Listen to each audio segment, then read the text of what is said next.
Hello, everyone. Welcome to week 1 of 4 in our Executive Presence Challenge. This week, we're diving into the foundation of executive presence, effective communication. Hello, everyone. This is week 2. Shavonne popping in to apologize for the audio quality in week 1. I was having some mic issues, but please stay tuned, watch the whole video, take notes, and if you like, I did create a little worksheet that you can print out and use as you go through this 4-week executive presence challenge so you don't miss a tip and you have somewhere where you can keep track of your progress as we go through the program. So, again, sorry for the audio quality, but stay tuned and thank you so much for joining me. In Yes. this video, we'll explore tips on articulation, active listening, and assertive communication skills so you can express yourself with impact. As a new business owner and entrepreneur, I come to realize how important effective communication really is, especially for my own business. About 10 years ago, I decided that I wanted to elevate my career and seek a position in healthcare management. I'm a speech language pathologist by trade, and I, at the time, I thought I was doing everything right.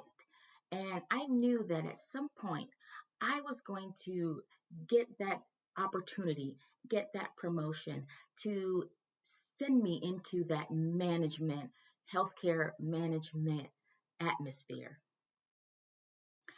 I remember having an interview for a management position, and it was a panel interview.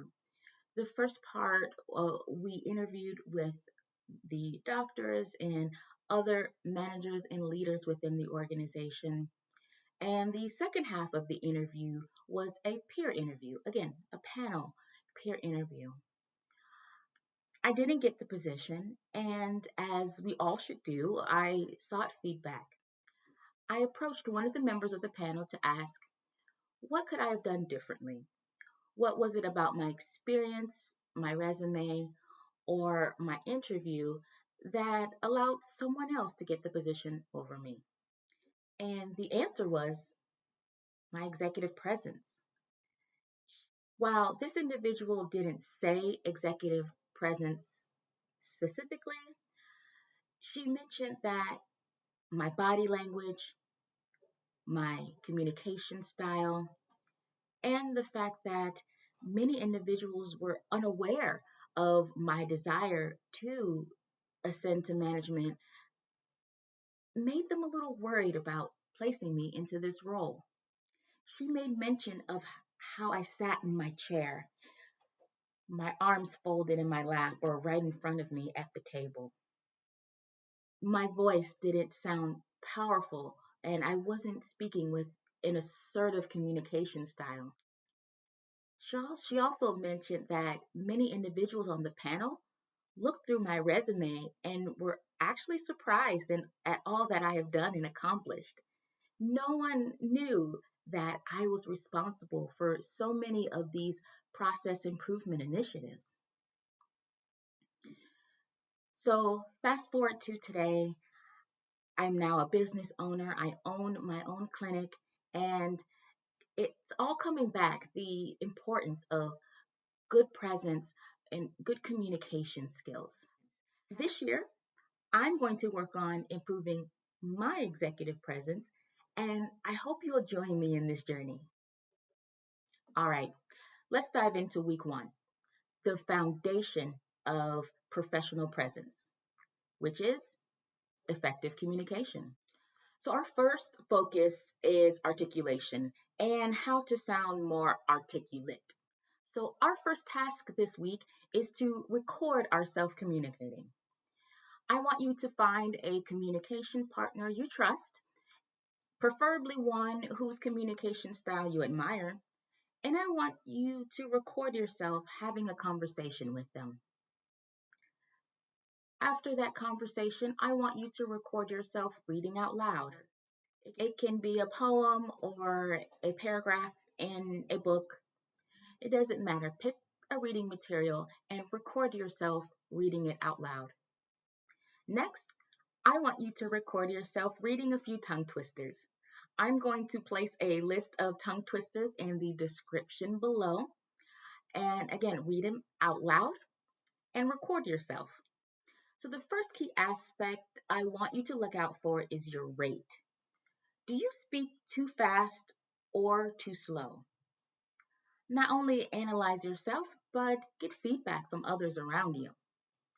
When we speak too fast, many times we don't give the listener enough time or the opportunity to fully comprehend the words and the sounds that are coming out of our mouths.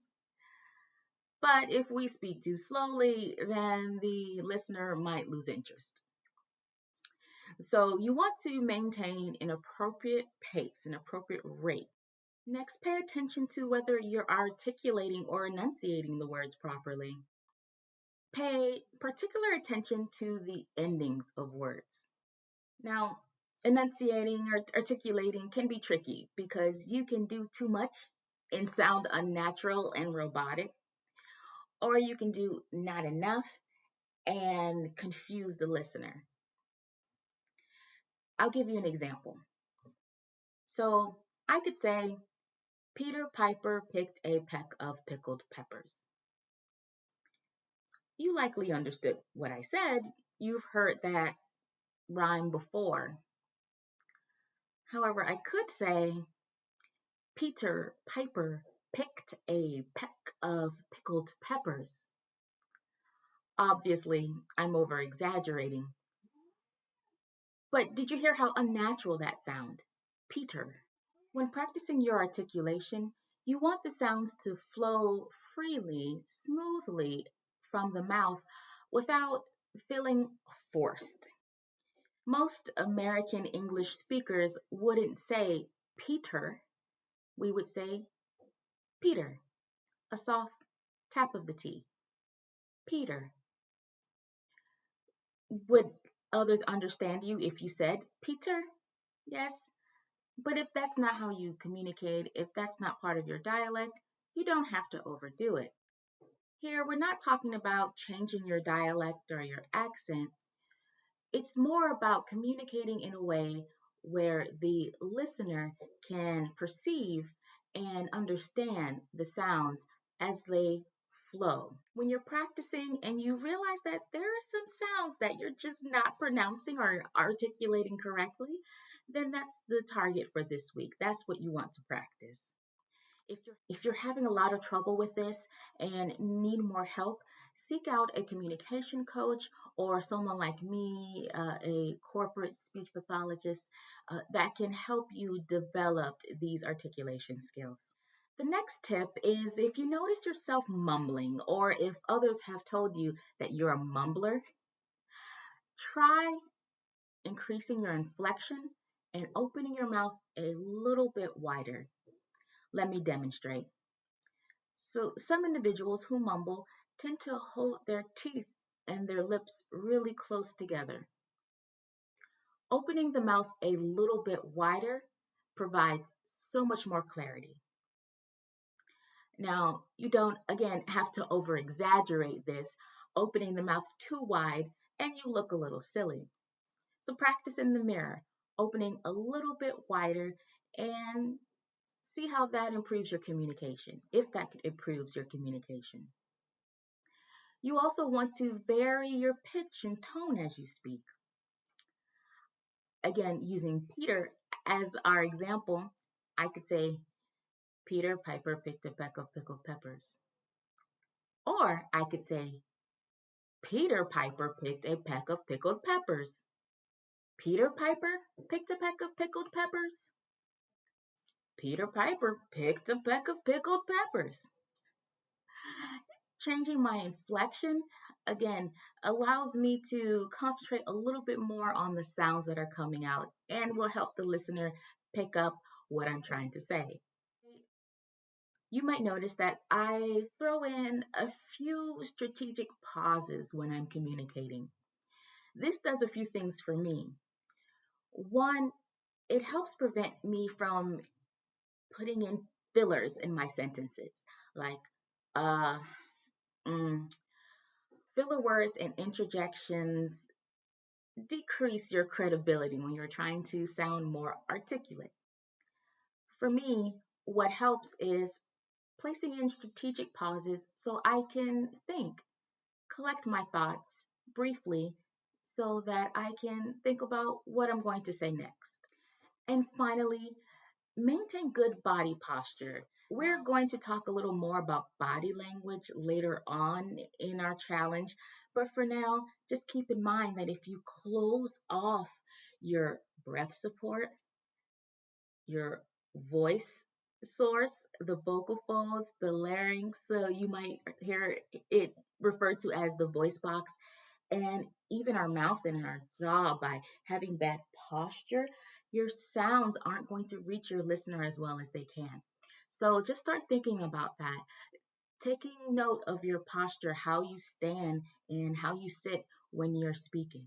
All right, let's move on to active listening. In this challenge, we're really just going to hit the tip of the iceberg when it comes to active listening. If you want a deeper dive, maybe a full video on active listening skills, leave a comment below and I'll get working on that for you. But for the purpose of this challenge, I want to give you 3 active listening tips that I want you to incorporate into your communication this week. Tip number 1, maintain good eye contact. Good eye contact is going to show the listener that they are important and that you're wanting to hear what they have to say. Tip number 2, paraphrase or summarize some of what you heard to make sure that you're understanding the message they're trying to convey. And tip number 3, minimize distractions. Stay fully focused on the speaker. Let them know you're engaged. What? Oh, yeah. Uh huh. Right. Okay. Really? Ah, okay. Did that seem familiar? Has that happened to you, or were you the one on the phone? Lack of eye contact, not paraphrasing, and just using little words to let the person think that you're engaged. That's not active listening. So let's go on to our third and equally important component of effective communication, assertive communication.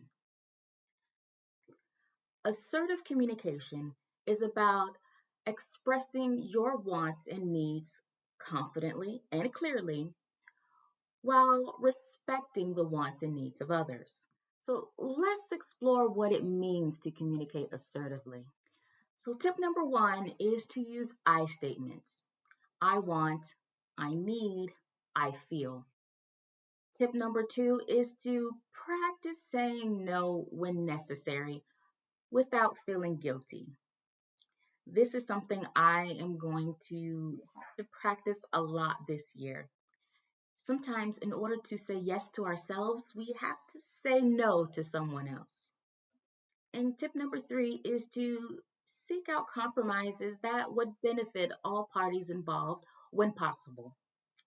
So, really good resources for being an assertive communicator and improving executive presence overall is the 7 Habits of Effective People.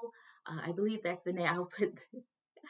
I'll put some more information on that book down below, and the book How to Win Friends and Influence Others. That's another good one. For more information on the various types of communication styles, I'll leave a link to the video where I broke each communication style down. That way, you can take a little more time and analyze your style as we go through the week on week 1 of our Executive Presence Challenge. So, to wrap up, remember, effective communication is a combination of clear articulation, active listening, and communicating assertively. Practice these skills all week long. Listen to your recording, make a new recording as needed, and see if you can carry over some of these tips and tricks while you're communicating with your friends, family, and coworkers through week one.